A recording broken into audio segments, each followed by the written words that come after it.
E aí, galera, professor Tiago Martins mais uma vez na área, agora para trazer para você a parte 2 da aula 3 do nosso curso completo de ética profissional, curso aí que você não vai encontrar com tanta profundidade em nenhum lugar de forma gratuita. Nosso curso é extremamente completo, focado para você, como eu já disse, entregue de uma forma gratuita para você.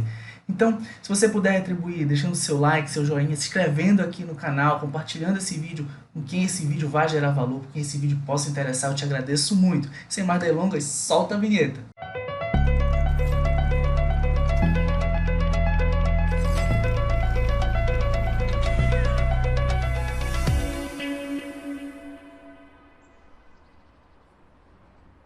Então, boa noite para vocês aqui da mentoria, boa noite, boa tarde, bom dia para você que está assistindo a gravação aqui no YouTube.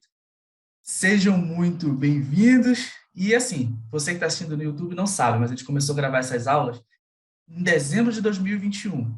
E esse aqui é o nosso primeiro encontro em 2022. Eu estou gravando ao vivo com o pessoal da mentoria aqui. Então, é o nosso primeiro encontro em 2022. A gente está gravando essa aula aqui no dia 4/1 de 2022. Então, eu aproveito para desejar um feliz ano novo para todo mundo. Feliz ano novo para você que está assistindo aí.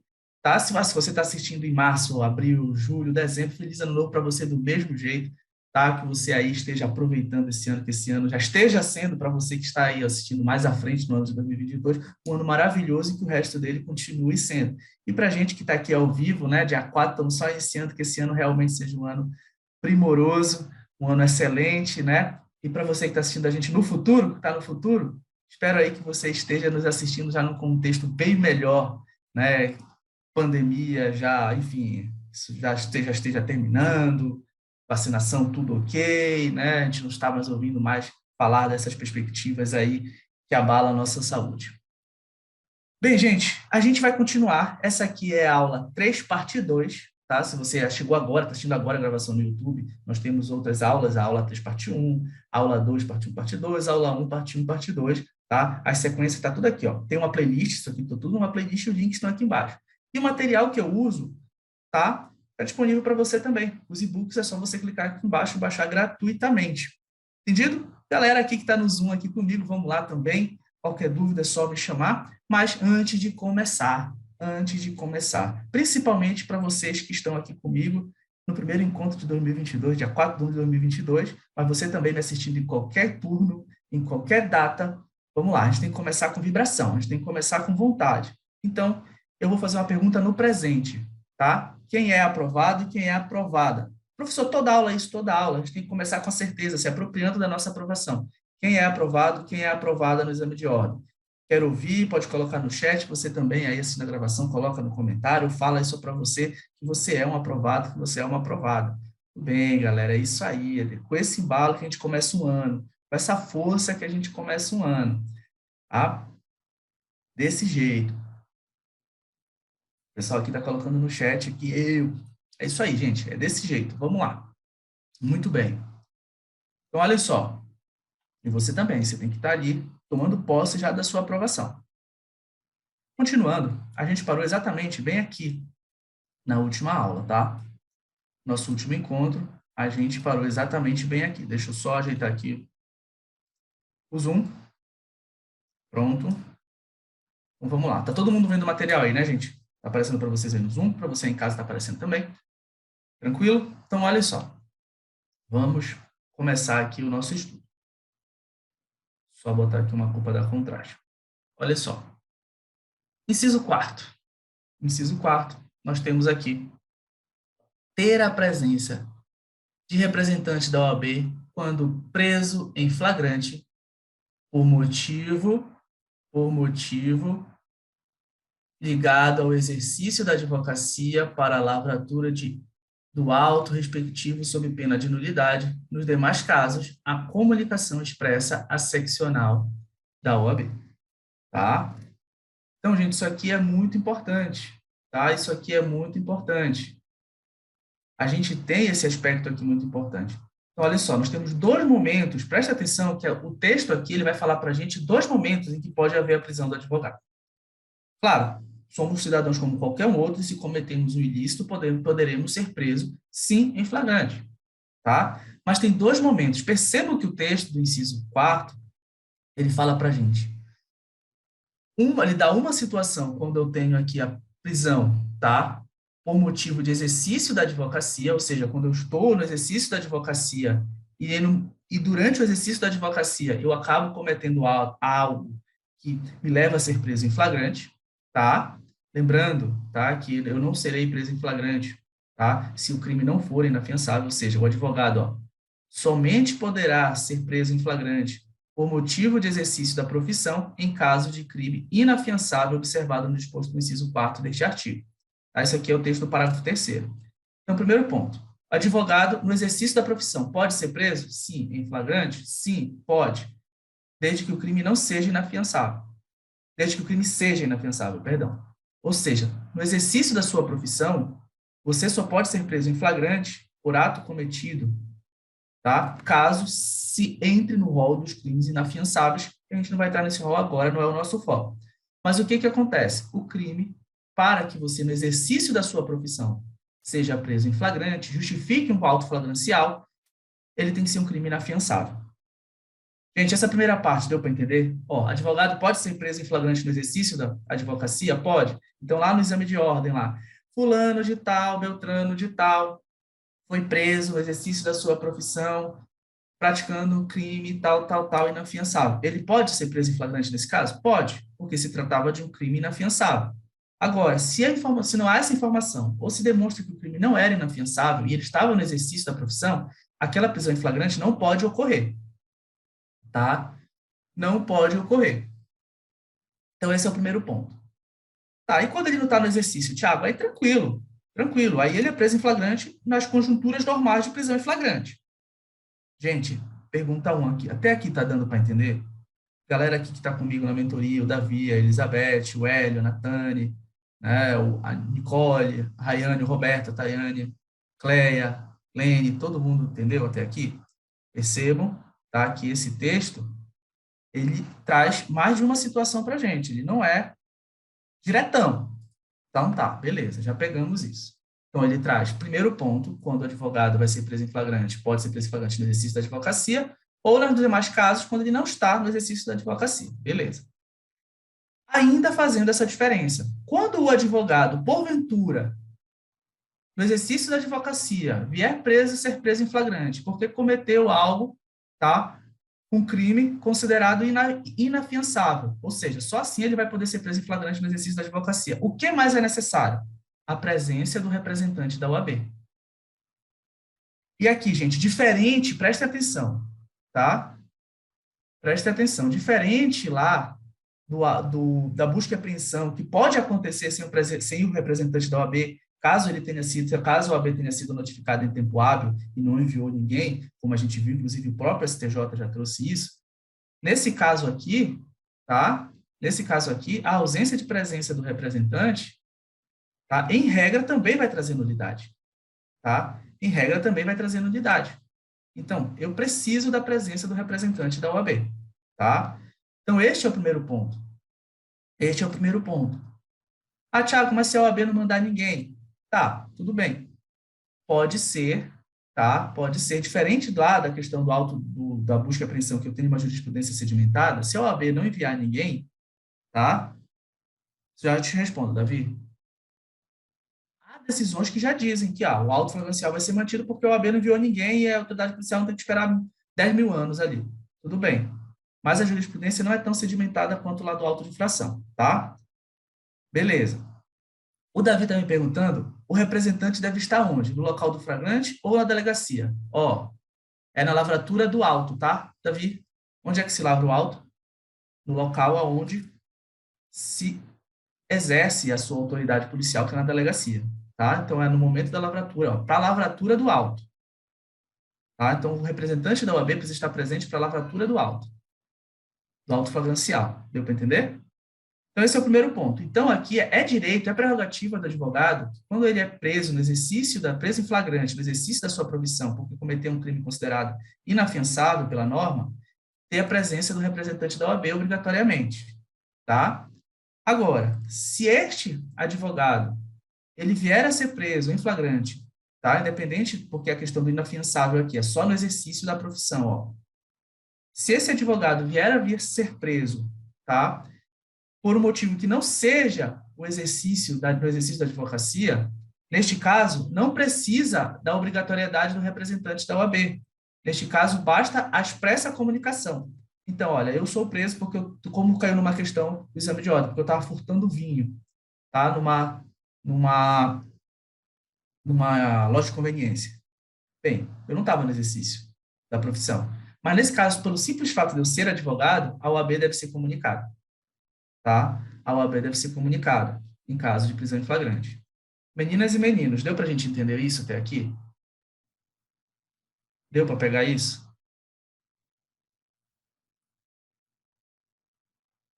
Entendemos? Tranquilo? Então, olha só. Só para que vocês não esqueçam, tá? Agora eu não entrei nesse mérito, mas para que ninguém esqueça, olha aqui, quais são os crimes inafiançáveis? Aqueles que não admitem pagamento de fiança para a soltura do preso. Óbvio, vocês sabem bem. São inafiançáveis, entre outros, os crimes dolosos contra a vida, hediondos, de tortura, tráfico de entorpecentes, terrorismo e o racismo, tá? O racismo. Deixa eu só passar aqui.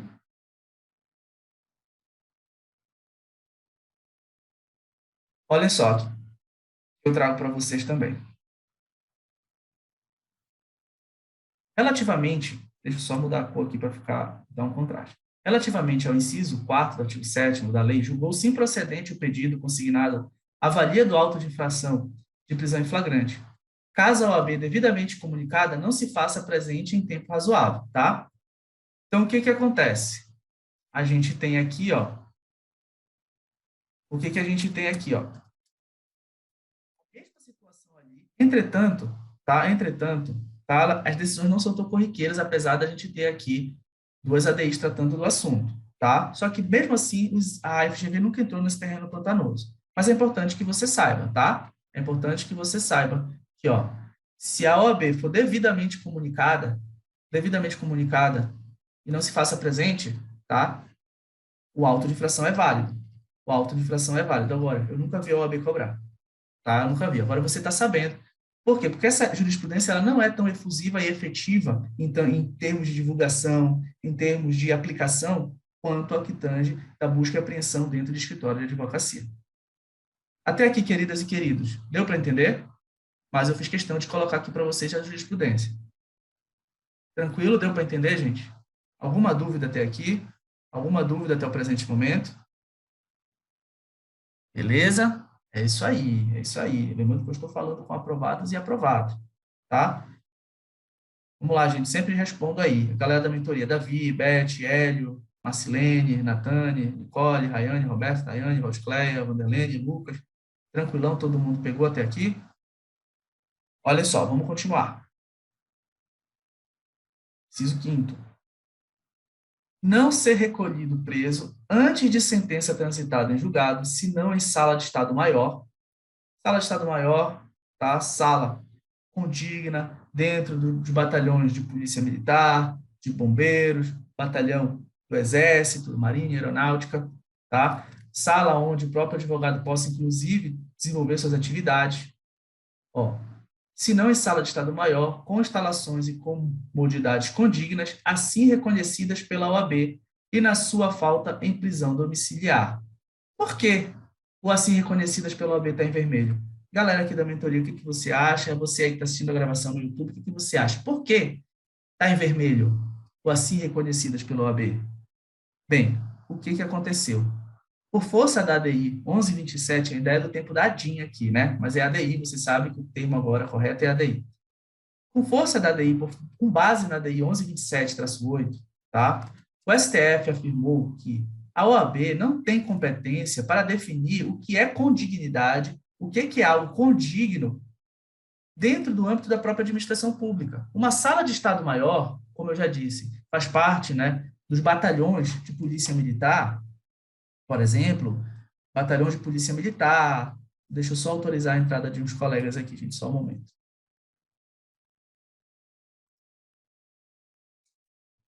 Polícia Militar, Batalhão do Exército, Aeronáutica, Marinha, Bombeiros. Então, essas salas fazem parte da administração pública direta, por exemplo, tá?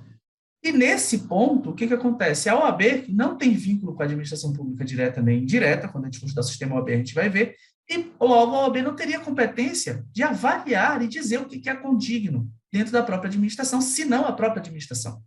Ou seja, a OAB não é administração pública, então o que vai dizer o que é condigno, adequado dentro de um batalhão da Polícia Militar, o que vai ser condigno e adequado dentro de uma roupagem dentro da própria administração pública, é a própria administração pública, e não a OAB. Por isso foi declarado inconstitucional. Então, você, advogado, é preso, beleza. Antes de transitar julgado, você vai ficar numa sala de Estado Maior? Isso não mudou. Você vai ficar numa sala de Estado Maior, e se não houver sala de Estado Maior disponível para que você fique preso, o que vai acontecer? Você vai ficar em prisão domiciliar. Tá? Você vai ficar em prisão domiciliar. Entretanto, contudo, todavia, a OAB não tem a competência para dizer se essa sala de Estado Maior que você está, ela é condigna a você, advogado. Compreendido? Ok? Você aí em casa, entendeu? Tranquilão? Se tiverem dúvidas, é só avisar, gente. Vamos progredindo aqui, ó. Olha só, mais uma vez aqui que a gente traz o STF aqui para arrimar a nossa fala. Olha só. No mérito, também por maioria vencidos, os ministros Marco Aurélio Eros Grau e Carlos Brito declarou a inconstitucionalidade da expressão assim reconhecida pela OAB, por se considerar que a administração de estabelecimentos prisionais, constitui prerrogativa indelegada do Estado. É a própria administração pública que vai ter a competência de dizer se aquilo é condigno ou não, para uma pessoa que ali esteja recolhida, para uma pessoa que ali esteja, né, presa. Então, esse é o nosso ponto de entendimento. Gente, deu para entender sobre sala de Estado Maior? Alguma dúvida até aqui? Para que nós possamos falar sobre a prerrogativa de ingressar livremente em determinados locais. São as mais tranquilas, por sinal, as mais autoexplicativas. Deu para entender? Tranquilo, gente? Me dei o ok, por gentileza. Você aí Sim, também, professor. tranquilo? Entendido? Ó, se você aí que está assistindo a gravação ficou com dúvida, me manda ali um direct no Instagram ou escreve aqui embaixo nos comentários no YouTube mesmo, tá? Manda um direct, que se for o caso até áudio eu te mando aí para responder a tua dúvida, tá bom? E a galera da mentoria, tá? Me acompanhando, é claro que vocês podem, além de tirar dúvida comigo aqui, no grupo lá do WhatsApp, eu estou à disposição. Então, olha só, é direito do advogado ingressar livremente, tá? Ingressar livremente, ó, nas salas de sessões dos tribunais, mesmo além dos cancelos que separam a parte reservada aos magistrados. Tem uma questão do exame de ordem que fala que a advogada X foi ingressar nas partes, né, que separa ali os cancelos, né, que foi passado os cancelos que separam ali e acessou a parte reservada aos magistrados, e o magistrado a admoestou, ou seja, a chamou a atenção, disse que ela não podia. E, nesse caso, a questão queria saber se ela podia ou não fazer aquilo. E ela podia, porque é uma prerrogativa dela prevista em lei, tá? Artigo 7º, inciso 6º, a linha A.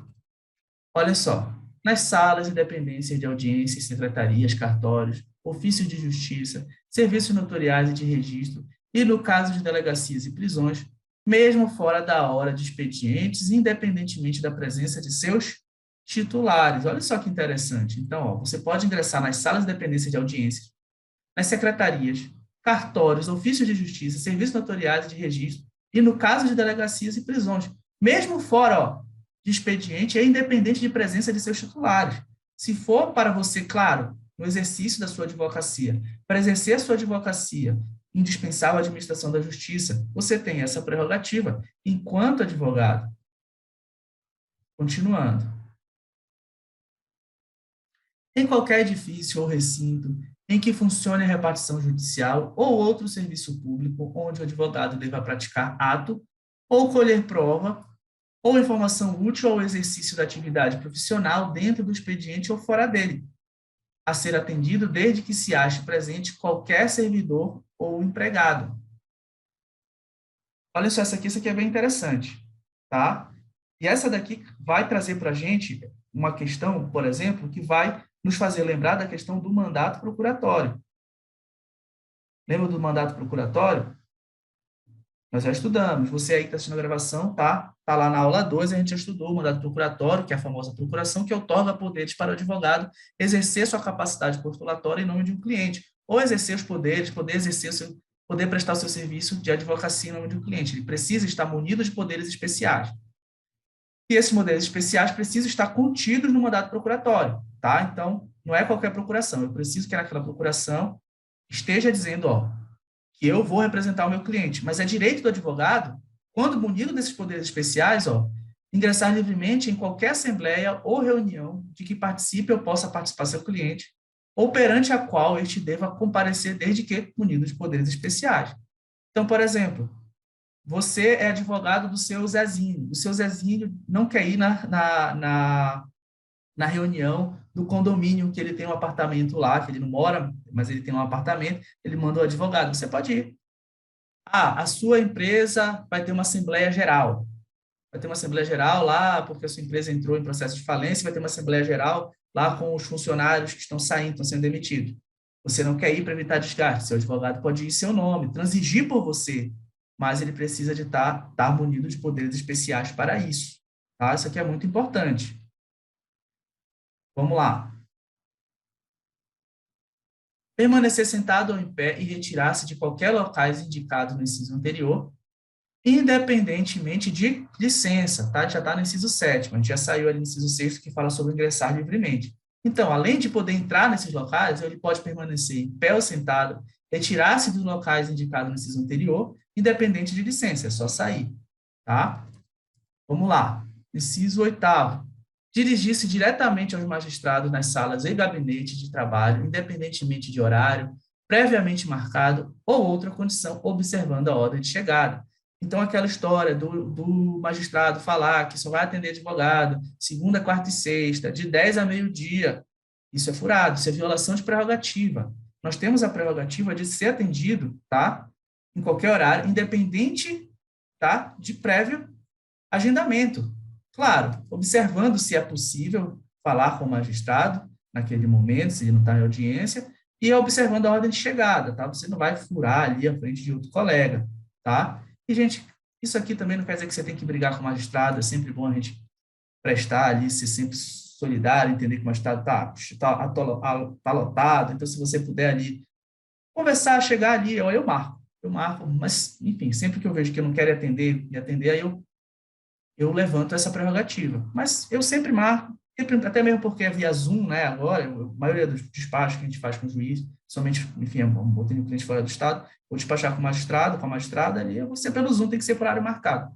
Mas sempre ter contato, se possível, marcar ali, se ficar bom para você, para o magistrado, sempre bom. Assim como você, advogado, é cheio de tarefa, o magistrado também é, tá? Mas se isso é utilizado para violar, para dificultar o seu contato com o magistrado, aí sim, tá? Mas, perceba que a marcação de horário, agendamento de horário, não é uma prerrogativa do magistrado, não, tá? A gente faz isso por urbanidade, por empatia, tá? E vice-versa, o magistrado com a gente também. Tranquilo, gente? Até aqui tá dando para entender? Tá tranquilo, tá de boa? Alguma dúvida? Perceba que a gente tem um texto aí que foi todo declarado inconstitucional.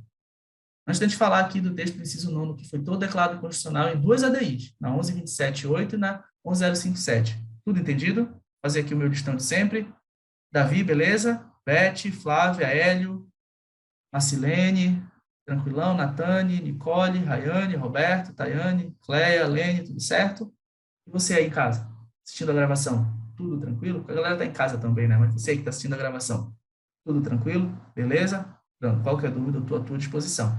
E é claro, não te esquece, tá? Deixa teu like, deixa teu joinha, compartilha esse vídeo lá no grupo da faculdade, do pessoal que vai fazer o AB, ajuda a gente a aumentar nossa autoridade aqui no YouTube. Hoje já somos o maior canal em direito ambiental e buscamos ser também o de ética profissional em breve.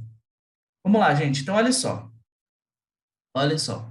Nós temos um texto completamente declarado inconstitucional pelo STF aqui, ó. Sustentar oralmente as razões de qualquer recurso ou processo em sessão de julgamento após o voto do relator em instância judicial ou administrativa pelo prazo de 15 minutos, salvo se o prazo for maior concedido. Gente, isso aqui, tá? Isso aqui foi declarado inconstitucional, considerando que o STF considerou que essa sustentação oral, tá? Se essa sustentação oral, para você sustentar oralmente razões em qualquer recurso ou processo, tá? Tá? Após o voto do relator, logo após o voto do relator, o que que disse aqui? O STF considerou que isso seria uma violação do devido processo legal, tá? O devido processo legal. Olha só o que ele disse para a gente aqui, ó.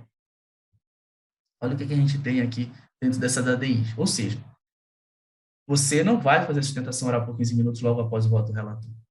Olha só, a ação direta de inconstitucionalidade, artigo 7º, inciso 9 da Lei 8.906 de 94, Estatuto da Advocacia e da Ordem dos Advogados do Brasil, sustentação oral pelo advogado após o voto do relator, impossibilidade, ação direta julgada procedente. O que aconteceu aqui, olha? A sustentação oral pelo advogado após o voto do relator afronta o devido processo legal, além de poder causar tumulto processual, uma vez que o contraditório se estabelece entre as partes. Então, olha, só o advogado naquele momento vai poder fazer a sustentação oral, então indicou ali, que haveria esse tumulto processual, por quê?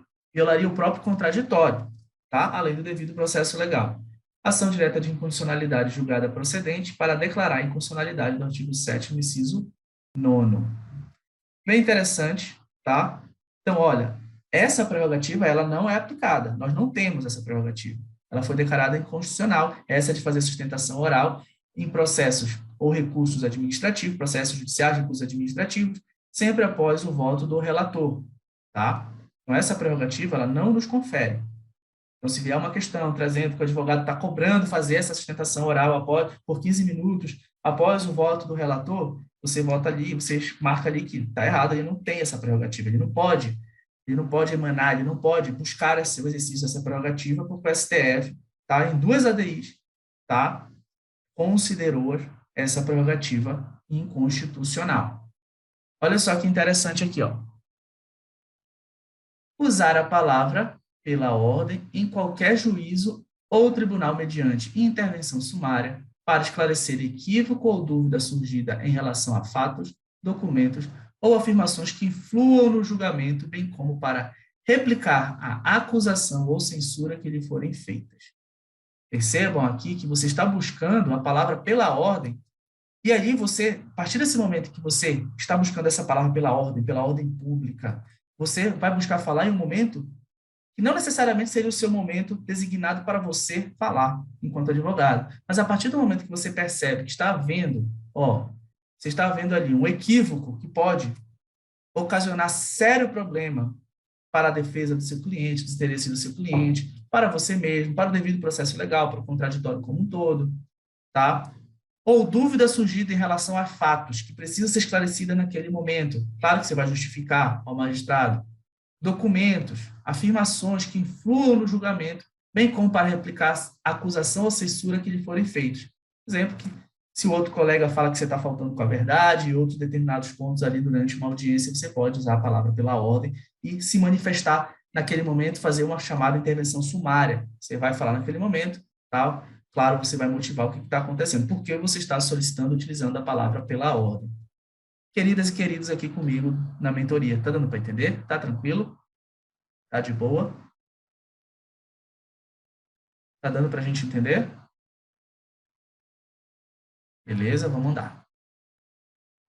Olhem só, tá? A gente está quase terminando aqui, hoje não vai ser longo, hoje e amanhã não vai ser longo, a gente está iniciando o ano, tá? Está iniciando o ano, eu tenho recebido muitas mensagens aqui, né, das primeiras aulas duraram 2 horas, teve uma que durou quase 3 horas, foi cansativo, Thiago, dá para reduzir, e realmente eu também fiquei bem cansado, então não precisa aí a gente ir tanto, a gente vai passar, a gente tem aí um bom tempo, a gente vai passar das 18 horas com toda certeza, mas a gente não precisa, estar quase terminando, hoje a gente vai ver só as prerrogativas do sétimo, tá? E na aula de amanhã a gente vai ver o sétimo A e o sétimo B. Olha só, reclamar verbalmente ou por escrito perante qualquer juízo, tribunal ou autoridade contra a inobservância do preceito de lei, regulamento ou regimento, tá? Olha só, você vai fazer uma reclamação aqui e ela pode ser verbal e ela pode ser por escrito perante qualquer juízo, tribunal ou autoridade. Olha só, porque eles estão descumprindo o quê? Eles estão inobservando o preceito de lei, o regulamento ou regimento. Está dizendo, olha, aqui, magistrado, juiz, desembargador, está vendo aqui um descumprimento aqui na vara tal, aqui no colégio, enfim, está havendo um descumprimento aqui no tribunal, aqui na comarca, de um preceito claro de lei, de um regulamento, de um regimento. Inclusive, pode ser o próprio regimento interno do tribunal. Tá? Então, você pode fazer essa reclamação a direito seu, de fazer ela verbalmente ou por escrito. Tranquilo? Bem autoexplicativo, não tem mistério. Vamos continuar. Olhem só. Falar sentado ou em pé, em juízo, tribunal ou pelo órgão de deliberação coletiva da administração pública ou do Poder Legislativo. Tá? A partir do momento, pode falar a sua dúvida aí, Tayane. Ó, a partir do momento que você vai ter o direito franqueado a você a palavra, você pode falar sentado ou em pé, tá? Você não precisa seguir um rito ali de ficar obrigatoriamente ficar sentado, obrigatoriamente ficar em pé, tá? Em qualquer juízo, tribunal, órgão de deliberação coletiva da administração pública ou poder legislativo. Pode ser feita. A Tânia está perguntando na prerrogativa anterior se essa reclamação verbal ela ocorre numa audiência. Pode ser numa audiência ou não. O fato é que ela é feita verbalmente, você falando, tá? Pode ser feita sim para uma audiência, tranquilo, sem problema nenhum, tá? Pode ser feita assim. Inclusive, acontece não raramente, tá? Vamos para o próximo aqui. A gente já viu falar em pé ou sentado. Examinar em qualquer órgão do Poder Judiciário e Legislativo ou da administração pública em geral autos de processos findos ou em andamento, mesmo sem procuração. Olha só, você mesmo sem munido de procuração, você pode, tá?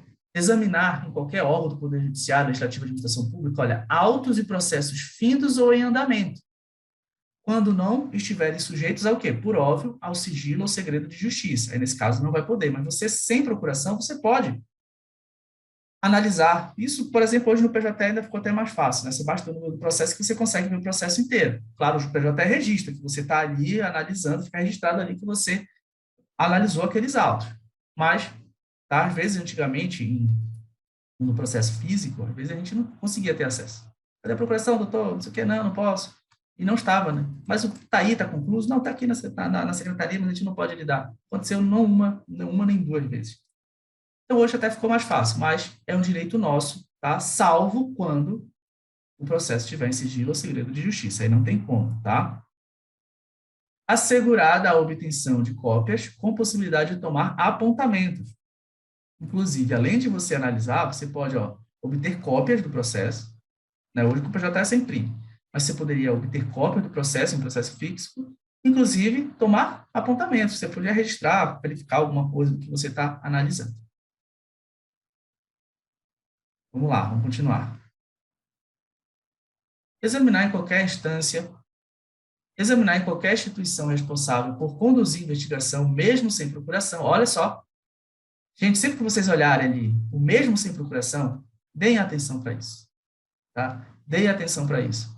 Porque essa prerrogativa ela é sempre violada quando alguém pergunta, doutor, cadê a procuração para fazer isso? Não, está aqui, é minha prerrogativa, eu posso ter acesso a isso sem procuração, tá? Então, lá numa questão, lá, quando fala que é cobrado advogado a procuração, você já está diante, se for uma situação dessas aqui, tá? Do inciso 13 e agora do 14, não precisa de procuração, da feita que é cobrado procuração do advogado, se não for uma situação excepcional, é uma violação da prerrogativa do advogado. Então, olhem só, examinar em qualquer instituição responsável por conduzir investigação, mesmo sem procuração, autos de flagrante e de investigação de qualquer natureza, findos ou em andamento, ainda que conclusos à autoridade, podendo copiar peças e tomar apontamentos em meio físico ou digital.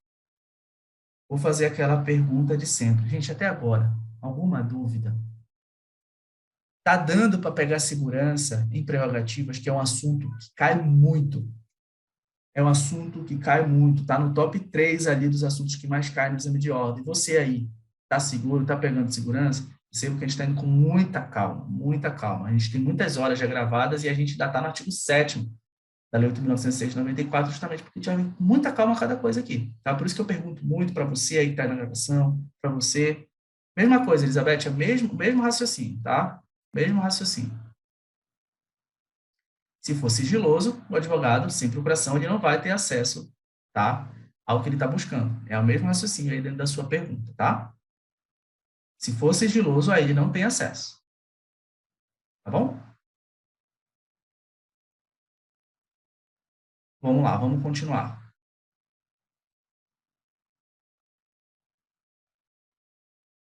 Ter vistas dos processos judiciais ou administrativos de qualquer natureza em cartório ou na repartição competente, ou retirá-los no prazo legal, tá? Você pode ir lá, hoje em dia, como eu falo, no PJS não é mais usual, mas está aqui na norma, aqui, tá?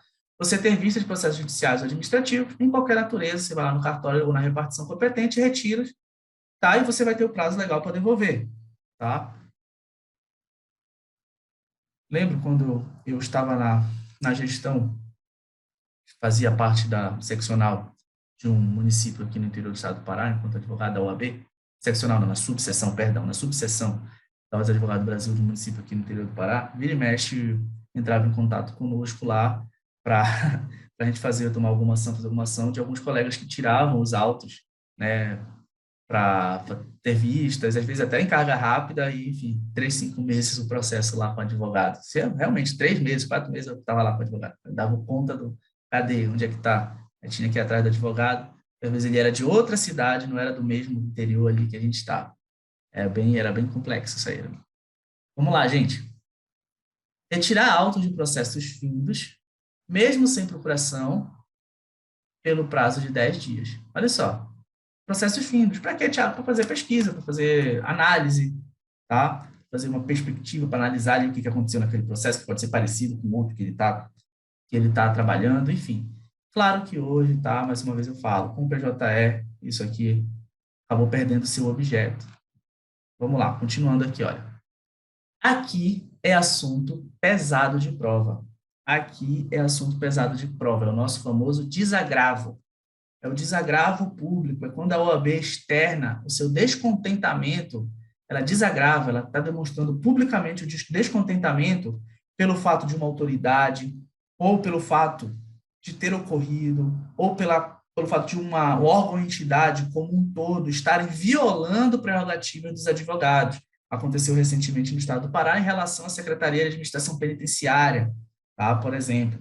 Então, esse é o nosso ponto basilar aqui. O desagravo é uma demonstração de descontentamento da Ordem dos Advogados do Brasil, que é feito publicamente. E ele pode ser tão publicamente que ele pode ser feito com uma caixa de som, microfone e um representante do sistema OAB lendo o que foi escrito, o documento de desagravo. O importante é que esse desagravo tem que ser público. Ele tem que vir à tona, ele tem que ser público. E mais, tá? O advogado desagravado, da feita que a OAB tem conhecimento que houve uma violação de prerrogativa de um único advogado e entender que é caso de desagravo, esse advogado não tem o condão de dizer, não, eu não quero que faça o desagravo em meu nome. Por quê? Porque quando é violado a prerrogativa de um advogado, é violada a prerrogativa do sistema. Porque lembre que a gente falou na aula passada, a prerrogativa não é um benefício individual do advogado. A prerrogativa é um direito que nós temos pelo fato de que nós precisamos deste direito para exercer de forma plena a advocacia, de forma plena e inviolável, de forma independente, inviolável, afastada de temores, ou seja, destemida, né? Afastada de temores, de uma forma destemida. Então, a partir do momento em que um advogado diz, não, não, eu não quero ser desagravado, essa prerrogativa ele não tem. Da feita que a OAB tem conhecimento, ela vai fazer o desagravo, sim, não só por causa do advogado em si, mas pelo fato da prerrogativa que foi violada, porque nesse fato, esse desagravo não é em defesa de um único advogado, por mais que tenha sido vários ou só um, nunca é só a partir daquela coletividade de advogados específicos ou a partir de um, mas é visando defender a prerrogativa de todos os advogados, para mostrar que a OAB está dirigente dentro desse aspecto. Então, olha só, o que vem a ser essa nossa prerrogativa? Ser publicamente, sempre publicamente desagravado, quando ofendido no exercício da profissão ou em razão dela, tá? Ou em razão dela. É importante que nós tenhamos sempre em mente também isso aqui, olha. No caso de ofensa a escrito da OAB, no exercício da profissão ou de cargo de função de órgão da OAB, o conselho competente deve promover o desagravo público do ofendido, sem prejuízo da responsabilidade criminal que o infrator incorrer. Então, gente, o desagravo não é nenhum tipo de responsabilização. A OAB não pode responsabilizar administrativamente quem não é inscrito no sistema, quem não é inscrito na Ordem dos Advogados do Brasil. Então, se um delegado de polícia vem violando prerrogativa de colegas advogados, a OAB não tem como punir essa pessoa. Mas ele vai desagravar e, é claro, no momento, e claro, fazer a representação oportuna para aqueles que de fato têm essa competência, tá? Fora também das sanções penais e civis que incorrem dentro desse aspecto. Até aqui, gente, sobre o desagravo, ainda tem algumas coisinhas que eu quero mostrar para vocês sobre o conceito de desagravo e outros instrumentos da OAB que falam sobre o desagravo. Mas até aqui, deu para entender? Tranquilo? E você em casa? Deu para entender o que é o desagravo? Tranquilo? Beleza? Então vamos andar. Olha só. Eu peguei aqui no site da OAB, tá? Esse conceito de desagravo público, olha só. O desagravo público é uma medida efetiva na defesa do advogado que tenha sido ofendido no exercício da profissão em razão dela. É um instrumento de defesa dos direitos, da prerrogativa e da advocacia, e não só do advogado individualmente falando, tá? Aí, olha só. O advogado, quando ofendido comprovadamente em razão do exercício da profissão ou do cargo de função da OAB, tem o direito ao desagravo que lhe é sempre público, promovido pelo Conselho Regional de Prerrogativas de ofício, liminarmente ou a requerimento do advogado. Isso aqui é importante, gente, tá? Ó, a OAB, se tomar notícia, pode ser de ofício. Ela mesma, ela viu lá no jornal, algum membro do sistema teve notícia. Ou pode ser pelo requerimento do próprio advogado. Eu fui admoestado em um órgão, né, determinado órgão, e eu julgo que aquilo ali é uma violação da prerrogativa dos advogados e aquilo ali merece um desagravo. O que vai acontecer? Eu posso fazer o requerimento do desagravo, mas a OAB não precisa desse meu requerimento. Caso ela tome notícia, ela pode fazer de ofício, liminarmente, esse desagravo público, sem necessidade de pedido do advogado. Tá? E esse pedido, esse requerimento, não precisa ser feito só pelo próprio advogado, tá, que teve a sua prerrogativa violada na prática. Pode ser por outro colega, por outra pessoa também. Olha só, gente, RG-OAB é o tá? RG-OAB, a gente tem aqui o nosso regulamento geral. E aí, o que a gente tem enquanto regulamento geral? Olha só, falando sobre o desagravo. Ó, o inscrito na OAB, quando ofendido, comprovadamente em razão do exercício da advocacia, do exercício da profissão, tá? Tem que ser no exercício da profissão, de cargo ou função, tá? Ou de cargo ou função, olha, pode até nem ter sido no momento do exercício, mas em razão do exercício da profissão. Pelo fato de você ser advogado, você teve ali uma prerrogativa violada. Você podia nem estar no exercício. Ou comprovadamente no próprio exercício em si. Ou porque você ocupa um cargo ou função dentro do próprio sistema OAB. Tem direito ao desagravo público promovido pelo conselho competente de ofício, a seu pedido ou de qualquer pessoa, conforme eu já falei para vocês. Vamos lá, vamos prosseguir.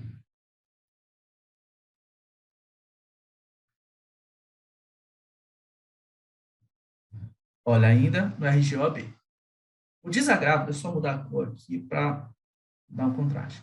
O desagravo público, como instrumento de defesa dos direitos e prerrogativas da advocacia, não depende de concordância do ofendido, que não pode dispensá-lo, devendo ser promovido a critério do conselho, tá? Olha só. Primeira coisa, o conselho vai verificar se aquele desagravo público vai ocorrer ou não, tá? O conselho é composto pelos conselheiros, tá? O conselho seccional. Mas olha só, não depende de concordância. Então, por exemplo, se a OAB vai promover, se o conselho vota a favor e vai promover um desagravo, tá? Vai promover um desagravo de ofício, ali não teve um requerimento, o advogado não pode, não tem o poder de dispensá-lo. Ou mesmo, se ele fez o requerimento e depois ele desiste, ele não pode dispensá-lo, lembrando, porque esse desagravo não necessariamente é por causa dele em si, tá? Mas em si em nome de toda a advocacia, em nome de todo o sistema, em nome de todos os advogados que precisam ter suas prerrogativas respeitadas como um todo. Ainda do RGOAB, olha só, na sessão de desagravo, o presidente lê a nota a ser publicada na imprensa, encaminhada ao ofensor e às autoridades e registrada nos assentamentos do escrito, tá? No caso do escrito, aquele que foi ofendido, tá? Especificamente. Tiago, mas não teve um ofendido especificamente, ou teve vários. Tudo bem, não tem problema. Não tem problema. O desagravo vai ocorrer do mesmo jeito. Ainda falando de desagravo, olha só. Ocorrendo a ofensa no território da subseção, gente, subseção é o órgão da OAB vinculado, não tem personalidade jurídica própria, vinculado à seccional. Vamos chamar assim, tá? Para você entender. É a OAB municipal. A seccional é a OAB estadual, né? Enfim, o conselho seccional é a OAB estadual, o conselho federal é a OAB federal. Não é o termo correto, mas só para você entender. E a subseção seria a OAB municipal, tá? A OAB dos municípios. Então, a subseção tem eleição, você vota para presidente da subseção, tudo normal. Mas ela é vinculada à seccional. Ela é vinculada à seccional e a subseção não tem, tá? Não tem personalidade jurídica própria. A gente vai ver mais à frente, quando for estudar no sistema OAB, que o conselho seccional, tá? O estadual, ele tem sua personalidade jurídica própria, assim como o Conselho Federal também tem, assim como a Caixa de Assistência também vai vir a ter. Tá? Tem também. Só a subseção não tem, a personalidade jurídica é a mesma do Conselho Seccional. Então, a subseção nada mais é, vamos usar esse termo que não é o mais técnico e adequado, mas para você entender, é o AB municipal. Então, olha só, ocorrendo a ofensa do território da subseção a que se vincule o escrito, a sessão de desagravo pode ser promovida pela diretoria ou conselho da subseção, com representação do conselho seccional. Gente, eu aconselho que vocês leiam mais de uma vez, tá? Essa perspectiva do desagravo. O desagravo tem sido um assunto que tem caído, tá? Um assunto importante. E a gente precisa entender o que é esse desagravo. Por exemplo, eu às vezes converso com colegas, né, enfim, estudantes que estão estudando para a OAB, e acham que o desagravo é um tipo de punição, é um tipo de sanção, e não é um tipo de sanção, tá? O desagravo é um ato promovido pela Ordem dos Advogados do Brasil para externar publicamente um descontentamento a partir de um ato de uma autoridade específica que viola ou violou prerrogativas nossas de advogados, de vocês, brevemente também, quanto advogados. Olha só, o desagravo público, como instrumento de defesa do direito e de prerrogativas da advocacia, não depende de concordância do ofendido, que não pode dispensá-lo devendo promovido a critério do conselho. Isso a gente já viu, né? Na verdade, eu estou voltando. E aí a gente volta agora para o estatuto, já para perto da finalização aqui do rol de prerrogativas, tá? Gente, sobre desagravo, alguma dúvida? Você aí, alguma dúvida sobre desagravo? Você assistindo a gravação no YouTube? Qualquer coisa, é só mandar lá um direct lá no Instagram, Prof. Thiago M. Certa vez eu recebi um e-mail, dizendo, professor, eu não tenho, eu achei seu e-mail aqui, descobri seu e-mail, mas eu no outro vídeo que você falou, mas eu não tenho o Instagram, eu posso colocar minha dúvida onde? Manda e-mail, pode mandar e-mail também, tá? Pode mandar e-mail, tá? Hoje meu e-mail é thiago@advambiental, mas pode mandar para lá, tá? Que eu respondo a tua dúvida também, thiago@advambiental.com.br. Aí você aqui da mentoria tem um grupo comigo, é só mandar a tua dúvida agora no chat do Zoom ou lá no grupo que a gente, ou no privado também não tem problema, que a gente responde com toda certeza, tá? Se você que está assistindo a gravação não se importar, quiser compartilhar sua dúvida, que pode ser de milhares de pessoas, também seria legal. E também seria legal você deixar seu like, seu joinha, compartilhar esse vídeo, tá? Ajuda bastante. Vocês também da mentoria, tá? Não esqueçam lá, quando o vídeo já estiver no YouTube, deixa like, deixa joinha, compartilha o vídeo. Ajuda pra caramba a gente aqui, hein? Vamos lá, olha só. Recusar-se a depor como testemunha em processo no qual funcionou ou deva funcionar, ou sobre fato relacionado, com pessoa qual seja ou foi advogado, mesmo quando autorizado ou solicitado pelo constituinte, bem como sobre fato que constitua sigilo profissional. Percebam, gente, que o sigilo profissional aparece diversas vezes. Olha, o sigilo profissional, ele é tão importante, que ele, além de ser uma prerrogativa nossa, tá? É um direito nosso, a linha tênue dele com prerrogativa e com infração disciplinar é muito tênue, é muito pequena. Porque a partir do momento que você pode invocar o sigilo profissional como direito seu, você violar o sigilo profissional é uma infração. Você pode ser sancionado administrativamente pela OAB por força do artigo 34 do Estatuto.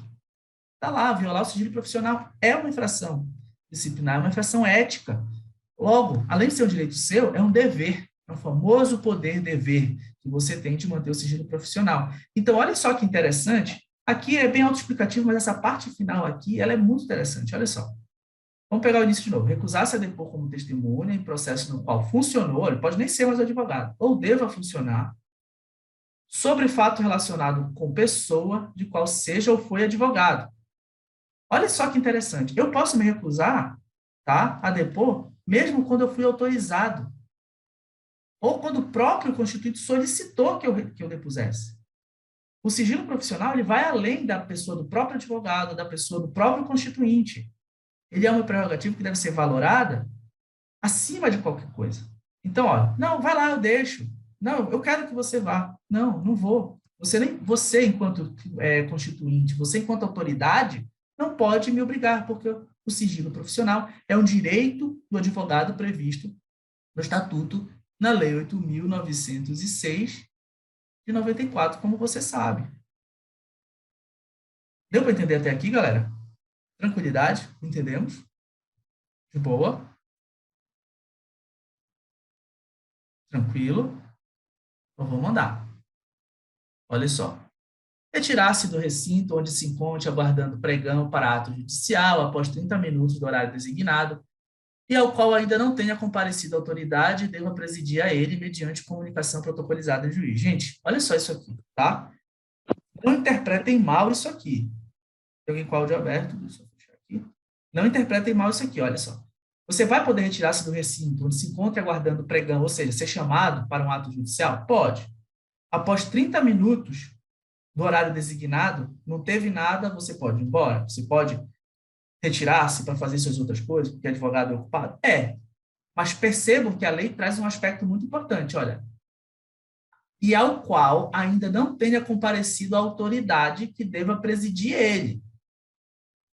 Então, não há. Vamos imaginar que você está ali aguardando sua audiência trabalhista, né, no âmbito da Justiça do Trabalho, e as audiências anteriores instruíram, demoraram, atrasou.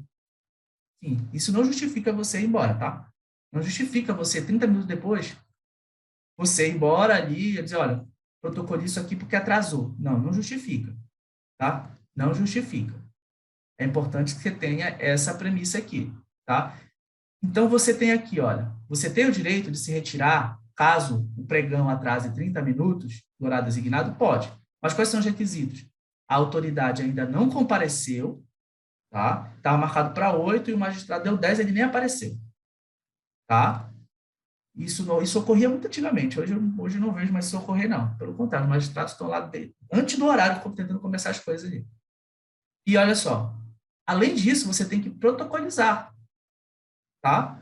Ó, você vai comunicar e você comunica como? A partir de documento que vai ser protocolizado, dizendo, olha, estava marcado para as 10, deu 10h30, a autoridade não chegou, estou aqui juntando aqui, estou fazendo o protocolo, explicando porque eu estou indo embora. Gente, deu para entender isso aqui? Deu para entender aqui o inciso 20? Tranquilo? Você em casa também entendeu? De boa? Entendido? Então vamos lá, olha só. Inciso 21.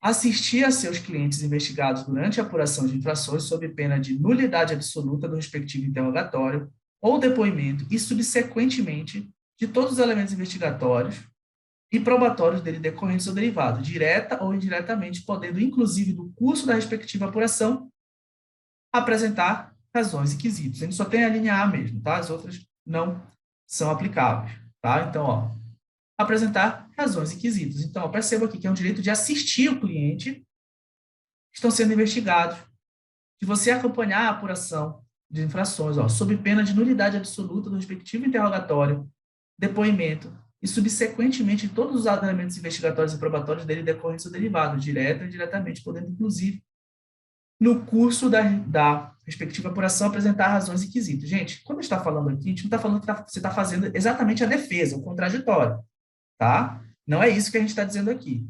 O que a gente está dizendo aqui é direito do advogado acompanhar e dar assistência ao cliente dele, tá? Durante a investigação, durante a apuração de infrações, tá? Então, o nosso ponto elementar aqui é, inclusive, aqui, ó, apresentar razões e quesitos. Tá? O que é razões e quesitos ali, ó? Coisas a serem apuradas, levadas em consideração para a autoridade que está fazendo essa apuração de infração aqui. Tá? Perceba que, ó, é assistir, tá bom? Para a gente entrar nos parágrafos aqui do artigo 7º, alguma dúvida? Tá tranquilo? Tá de boa? Todo mundo está entendendo? Beleza? Você aí, assistindo a gravação, está entendendo? A gente já está terminando aqui, vou só ver os parágrafos aqui, a gente já está terminando aqui essa gravação, essa aula aqui. Tranquilo, gente? Aí tá de boa? Davi, Beth, Flávia, Hélio, para o pessoal do Brasil inteiro saber, o sobrenome do Hélio é grego, Austroaquilon. Marcilene Barbosa, eu lembro que eu demorei uns 2 semestres para aprender a falar o sobrenome do Hélio. Marcilene Barbosa, Natane, Nicole, Rayane, Roberto, Tayane, Cleia, Vanderlene, tranquilo? Deu para entender? Então, só chamar. Você aí que está assistindo a gravação, tranquilo? Você também é tão importante quanto o pessoal da mentoria. Só não está ao vivo comigo. É tão importante quanto, se tiver dúvida, só me procurar, que eu vou responder a tua dúvida. Então, vamos lá, gente, olha. Não se aplica nos incisos 15 e 16, só para a gente relembrar o que diz o 15 e 16. Olha, ter vistas dos processos judiciais ou administrativos de qualquer natureza em cartório ou na repartição competente ou retirá-los pelos prazos legais. Qual é o 16? Retirar os autos de processos findos, mesmo sem procuração, pelo prazo de 10 dias. Nesse caso aqui, do parágrafo 1º, não vai se aplicar essas duas prerrogativas quando? Aos processos sob regime de segredo de justiça, mesmo findo, tá, gente? Quando existirem nos autos documentos originais de difícil restauração, por exemplo, processos que envolvem direito agrário, fundiário, às vezes tem documentação, tá? Que é ali que é, enfim, de difícil restauração. Processos antigos, né? Bem antigos também. Então, geralmente são processos ali que não vou poder tirar de lá. Por quê? Quando existem nos autos documentos originais de difícil restauração ou ocorrer circunstância relevante que justifique a permanência dos autos no cartório, secretaria ou repartição, reconhecida pela autoridade em despacho motivado, proferido de ofício mediante representação ou requerimento da parte interessada. Então, não basta dizer não, você não vai tirar, tá? Você vai justificar, dizer, olha, porque tem documento original aqui de difícil restauração, ou porque tem essa outra situação que justifica que o auto não saia daqui. Felizmente, doutor, você não vai poder levar. Olha só, elemento 3 aqui, tá? Dentro do parágrafo 1º. Até o encerramento do processo, ao advogado que houver deixado de devolver os respectivos autos no prazo legal e só fizer depois de intimado. Então, vamos imaginar, você está lá com o processo e você não devolveu os autos no prazo, tá? Processo físico. E ali você só devolveu porque foi intimado. Isso aqui, ó, você vai ter essa penalização, tá? E aí você não vai conseguir fazer carga dos autos ali, ter vista dele até o encerramento do processo, porque você demonstrou que você não é de confiança ali para estar com aqueles autos, fazer vista daqueles autos. Olha lá. Parágrafo 2º, aqui do 7º. O advogado tem direito à imunidade profissional, não constituindo injúria, difamação ou desacato. Perceba que desacato não entrou, tá? Puníveis em qualquer manifestação de sua parte no exercício de sua atividade, juízo ou fora dele, sem prejuízo das sanções disciplinares da OAB pelos excessos que cometer. Então, a gente até falou no início do nosso curso das primeiras gravações, por exemplo, que o advogado, no exercício da sua profissão, ele fica imune, claro, com razoabilidade e proporcionalidade, tá? De estar cometendo injúria, até certo ponto de difamação, não é qualquer coisa também, tá? Agora, desacato não entrou em nenhum aspecto, tá? Configurou desacato, você não está imune, você vai ser punido por desacato. E, gente, tomem cuidado, injúria não é você pode fazer qualquer coisa, falar qualquer coisa, injúria, difamação. Tem um limite razoável. Tem um limite razoável, tá? Já qual é esse limite? Bem, ele é subjetivo, na prova não vão te cobrar esse limite. Entretanto, é importante que você saiba, tá? Que deve haver uma razoabilidade e proporcionalidade para que você fique imune da injúria ou difamação, tá? E tem que ser elemento justificável. Você precisa estar no exercício da sua profissão. E, além de estar no exercício da profissão, aquele elemento que necessitou que você se exaltasse e tangencialmente, percebe que isso aqui não tem que ser a sua intenção, mas você acabou tangencialmente cometendo uma injúria, uma difamação, neste caso, tá? Você ali estaria imune, mas nunca desacato.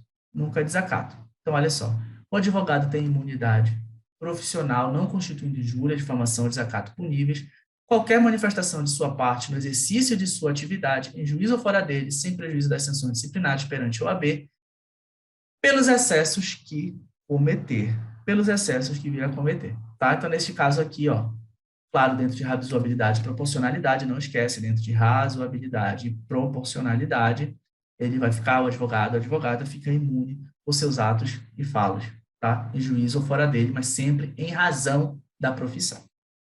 Galera, deu para entender isso aqui? Isso aqui é importante e tem sido cada vez mais trazido à baila discursiva. Então, não me surpreendo que isso aqui vire questão esse ano aí, no 34º, 35º e 36º exame, tá bom?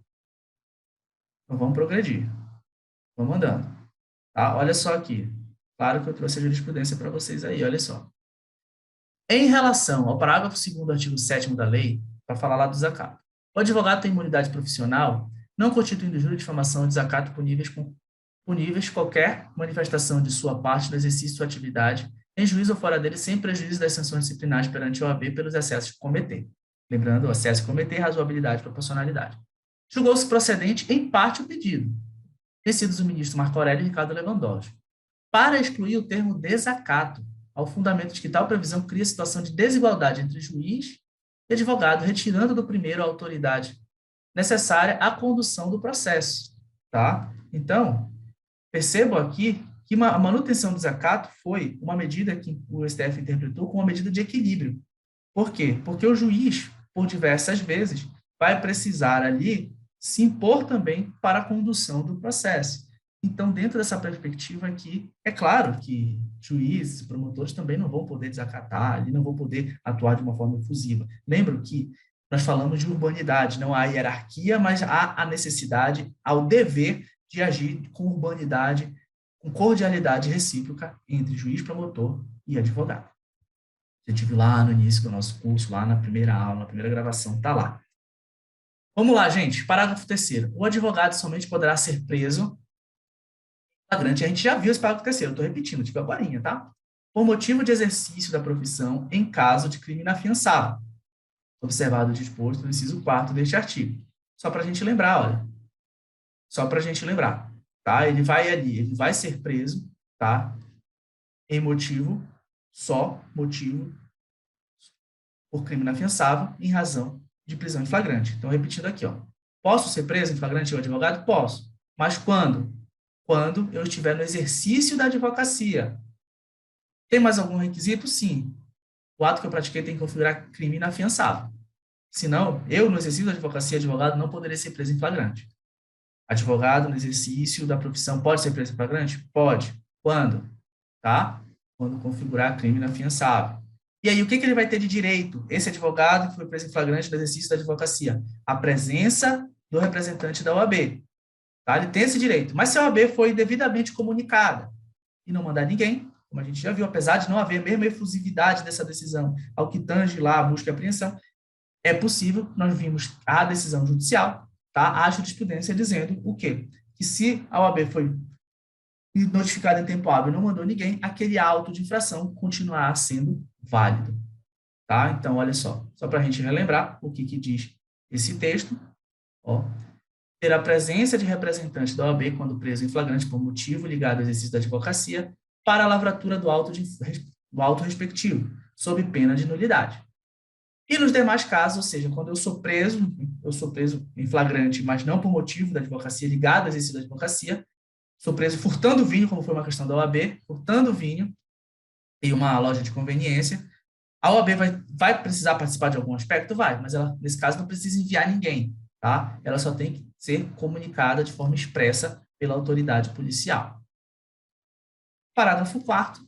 O Poder Judiciário e o Poder Executivo devem estar lá em todos os juizados, fóruns, tribunais, delegacias de polícia e presídios, salas especiais permanentes para advogados com uso e controle assegurados à OAB. Tá, o STF considerou o controle antijurídico, inconstitucional. O uso, tudo bem, mas o controle inconstitucional, pelo mesmo raciocínio lá da Sala de Estado Maior. Porque o controle, se essas salas vão ser dentro do Poder Judiciário ou do Poder Executivo, esse controle aqui não pode ser de outra pessoa, senão do próprio Poder Judiciário, senão da própria administração pública, do Poder Executivo. O uso, tudo bem, mas o controle não vai para a OAB, tá? Não vai para a OAB.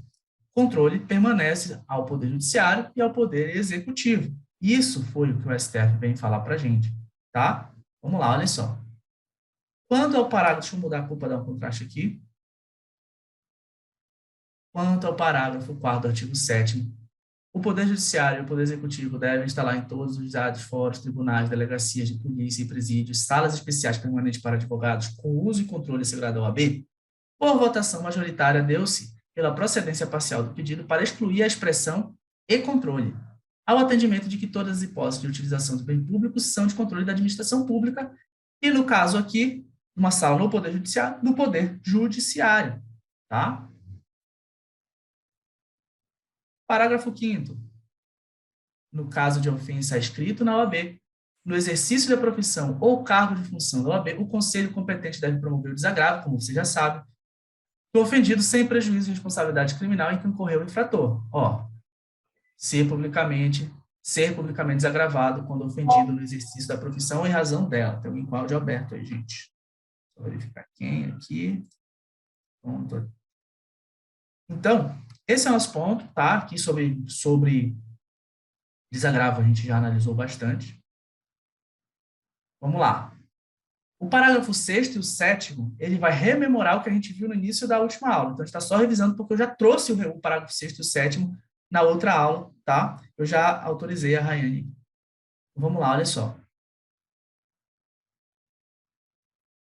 Presentes os indícios, tá? Eu não vou aprofundar. Se você quiser aprofundar nisso aqui, parágrafo 6º e 7º, é só assistir a gravação da última aula, a aula 3, parte 1, a gente fala bastante disso. Praticamente a aula foi só isso, tá? Porque na última hora de aula só falando disso.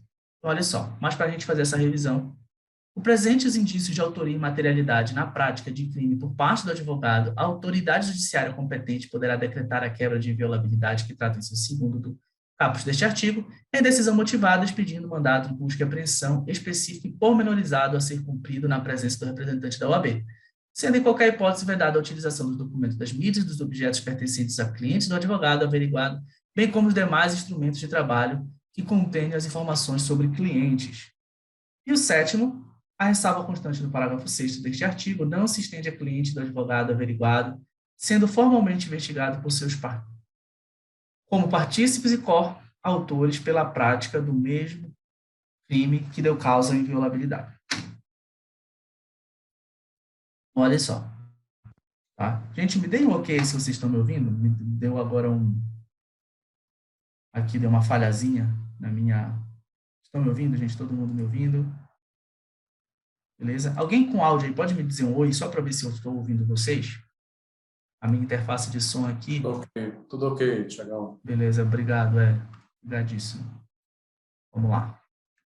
Então, vamos prosseguir, tá?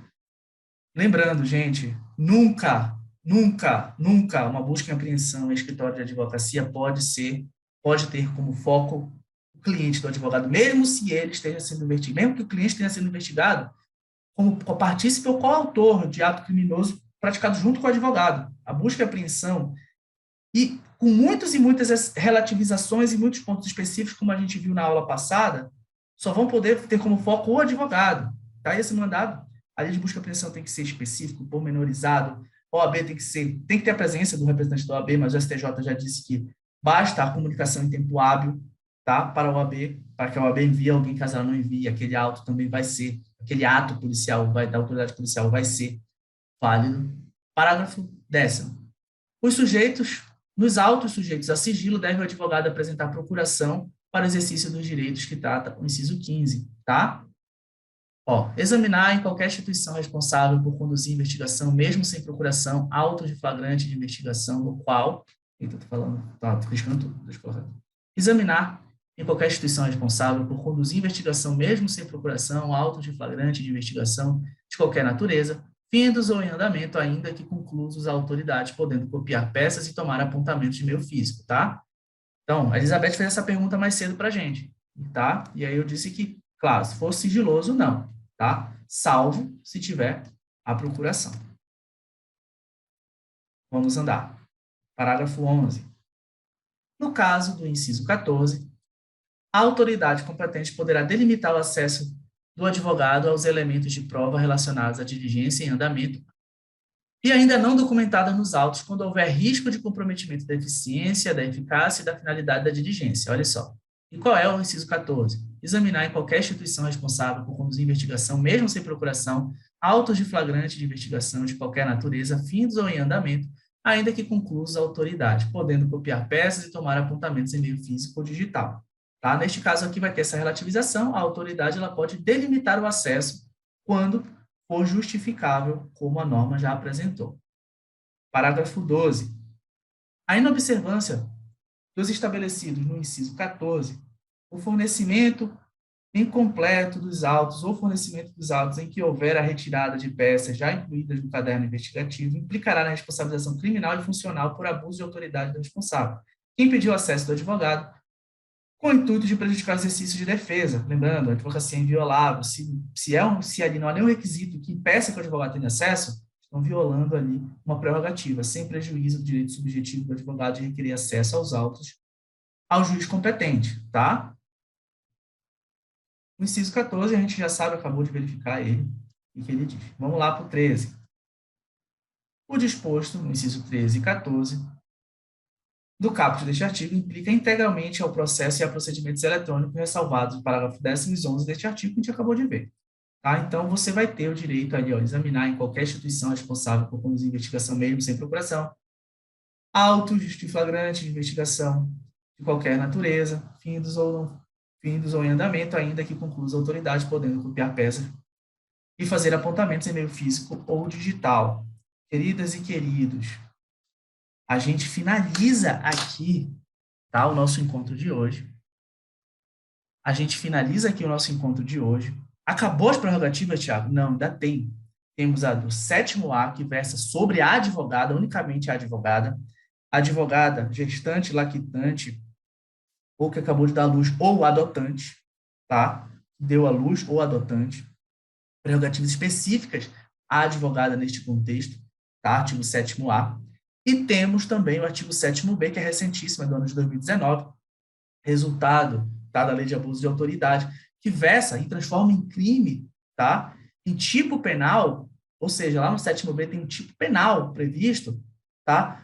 Para a autoridade que vier violar algumas das prerrogativas que a gente estudou aqui, não são todas, mas algumas das prerrogativas, dentre elas, por exemplo, a inviolabilidade do escritório de advocacia, tá? Nesse caso, por exemplo, a violação dessa prerrogativa, a violação do escritório de advocacia, que é entendido como domicílio profissional do advogado, pode constituir um ato ilícito, um ato criminoso, previsto pelo artigo 7º-B. Artigo 7º-A e 7º-B é o assunto do nosso encontro, tá? Da galera da mentoria de amanhã e da nossa próxima aula, que vai ser disponibilizada para você aqui no YouTube. Amanhã, galera da mentoria, a gente vai estudar 7º-A e 7º-B. E você aí que está acompanhando pela gravação do YouTube, aí a próxima aula, então, aí na gravação, se já estiver disponível para você, vá logo lá assistir, é sobre o artigo 7º-A e 7º-B. Se você está acompanhando ao passo que eu vou publicando, então, já deve ser publicado ainda essa semana, essa segunda aula, essa aula de hoje, vai ser publicada amanhã, então a de amanhã deve ser publicada depois de amanhã, tá?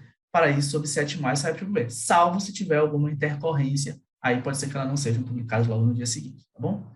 Mas aí, se você está acompanhando o curso completo na playlist, já passa para o próximo vídeo, que a gente já vai falar de 7º-A e 7º-B. Compreendido? Então, para você aí que está assistindo a gravação, beijão, não esquece de deixar teu like, deixar teu joinha, compartilhar esse vídeo aí, é muito importante para que a gente possa continuar produzindo esse conteúdo gratuito para você aqui no YouTube. Beijão!